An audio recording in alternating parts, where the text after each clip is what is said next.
Guys, শান্তর এই ভিডিওটা সেরা একটা ভিডিওটা দেখেন।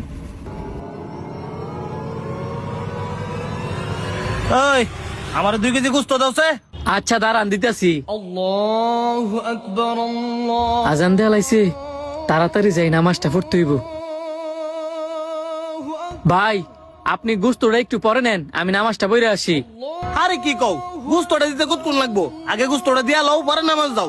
ভাই কিছু মনে করেন না, মসজিদটা একটু দূরে, আমি যদি তাড়াতাড়ি না যাই পরে জামাতটা পাইতাম না। আরে জামাত না হইলে কি হইব, কাজা করে লেবা। আমার অনেক তাড়াহুড়া, গোশতটা দাও তাড়াতাড়ি। আপনি কি মুসলিম? এই কথা কইলে কেন? আর আমি যদি মুসলিম না হইতাম তাহলে কি গরু মাংস কিনতাম এলে বলে? আপনি মুসলিম হলে এই কথাটা বলতেন না। আপনি জানেন না, আজান দেওয়ার সাথে সাথে প্রত্যেকটা মুসলিমেরই উচিত নামাজের উদ্দেশ্যে রওনা দেওয়া। জ্ঞান দেওয়া বন্ধ কইরা তাড়াতাড়ি 2 কেজি গোশত দাও। বড় জোর না হলে 5 মিনিট সময় লাগবো। ভাই নামাজটা পড়তে গেলেও কিন্তু বড় জোর 5 মিনিট সময় লাগবে। আপনি আমার সাথে লন, নামাজটা পড়ে আসি, পরে আপনার এসে গুস্ত দেই। এতে করে আপনি গুস্ত নিলেন, সাথে করে সবও কামাইলেন। তুই যে কোন ধরে জ্ঞান দিতেছস, এতক্ষণ আমার গোশতটা দিয়া লাইলি হইলে। চাইছিলাম আমার সাথে করে আপনারা নামাজে নিয়ে যাবার লাইগা, যাতে করে আপনারও সব কামাই হয়, আমারও সব কামাই হয়। আচ্ছা আপনি থাকেন, আমি নামাজটা পড়ে আসি।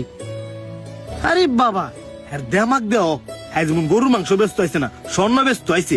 হ্যাঁ ভাই, আপনি আমার নয়েন গুস্ত দেই। আপনার এনের গোশত ইত্যা ভালো হইব নি? গেছেন তো গাই গরুর গুস্ত কিনতেন, আর আমার নাই আজি গান যায় গুস্ত বালানি। হ্যাঁ এই দেখেন অরিজিনাল দেশি আর গরু। আমি সবসময় সেই দোয়ানের গোশত নেই, গোশত কোনদিন খারাপ হয়েছে না। কিন্তু সেই দোয়ানের যে পোলাটা, হ্যাঁ যে বেয়াদব, ইত্যা গুলো ব্যবসা করতে তো না। হ্যাঁ হইলো মুরব্বিকার বলা, হ্যাঁ একটু বেদ বই। আর ভাবে অসুস্থ দেখা হ্যাঁ কটা দিন ধরে দোয়ানদারি করতেছে। একটু না, হ্যাঁ একটু বেশি বেয়াদব। হ্যাঁ আমি টিয়াদা গোশত নিতে মাইছি, আর হ্যাঁ এমন ভাব ধরছে হ্যাঁ যেমন আমি ফ্রিতে নিতে মাইছি। দৌড়াই গেছে কেন আমার সত্য। হ্যাঁ কথা বাদ দেন, আপনার ঘুষ কয় কেজি দিব এটা এখন? দেন 2-3 কেজি।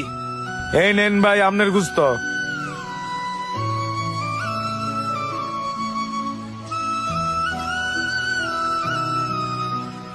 এই যে নতুন গোসাই কাস্টমার তুই আছে, নামাজও যাও গা। ইত্যা করলে তো গুস্ত ব্যস্ত না, গুস্ত লয়ে আর রাত বইয়া থামান লাগবো। রিজিকের মালিক হচ্ছে আল্লাহ। আমার তকদিরে যদি সারা রাত গুস্ত লয়ে বয়ে থা লাগে, তাইলে আমার তাই করা লাগবো। কাস্টমার ভালা তুই যাই বাগা, আবার এন্দা তোক দিরে দুয়াই দাও। এর চে ভালা দোয়ানদারি তুই ভাই যাও গা। হায় রে দুনিয়ার মানুষ, সবাই বর্তমানে টাকার পাগল। ভাই আপনার টোটাল কয় কেজি গোশত হইব? হইব 40-45 কেজির মতো। কয় কেজি হয় সঠিক করে একটা মাপ দেন। কে রে, আপনি কি সব গুস্ত নিবেন? অবশ্যই নিমু, আমার বাইরের রাইতে একটা প্রোগ্রাম আছে তো, আপনি তাড়াতাড়ি সবগুলা গুস্ত মাপ দেন। ঠিক আছে দিতেছি।